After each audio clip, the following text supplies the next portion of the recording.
This is the technologically advanced city of Hyderabad, India. In a country full of contrasts and socio-economic divides, Hyderabad is no exception. The city is literally divided in half, with high-rise corporate offices on one end and tiny overcrowded slums on the other. But that's not the only issue of divide in the city. Within the slums themselves, children face a lack of quality education. The gap between government and private schools has been a continuing issue for the poor in India. Dabeen Bano is a mother of 5 and a resident of Hafiz Baba Nagar, one of the city's many slums. She says she cannot afford to send all of her children to the private school in the neighborhood, where she knows her children would get a better education. वहाँ पे क्या है, teachers दिल पे लेते नहीं और बच्चों की लापरवाही दिख रही थी मेरे को, तो मैं सोची एक बच्ची को तो अभी प्राइवेट में पढ़ाऊंगी, कम से कम कुछ रूल्स घर में आएंगे तो दूसरा बच्चा सीखेगा. What exactly is the issue with government schools? Because public schools are free for all students, it is often the only option for parents like Dabeen to educate their children.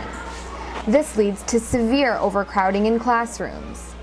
The teachers themselves feel overwhelmed and extremely overworked.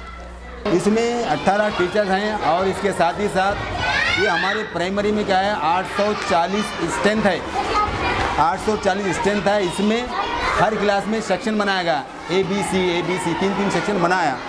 Section बनाने के बावजूद हर section में 60-70 बच्चे हैं इसमें, तो लिहाजा बस बच्चे पूरे आए तो हम क्लास में 60-70 बच्चे बिठा ही नहीं सकते. Many of the government school teachers also complain that most students do not attend on a regular basis, making it difficult to keep an entire class on track. With no system set to ensure that the students feel responsible in receiving education, the school virtually becomes a daycare center, with hardly any supervision at all. Parents often send their children to public school simply because they receive free lunch and it keeps them busy. In a place where food and safety are primary concerns, the issue of quality education seems almost insignificant. But the Indian National Knowledge Commission chairman, Dr. Sam Pitroda, says the government is working hard to fix the problems in public schools across the country. The parliament recently passed the Right to Education Bill in an effort to have children around the country attend school.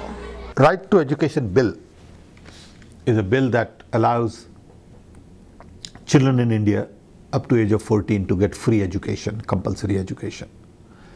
This has been in the works for quite some time. It has been debated in India for many years.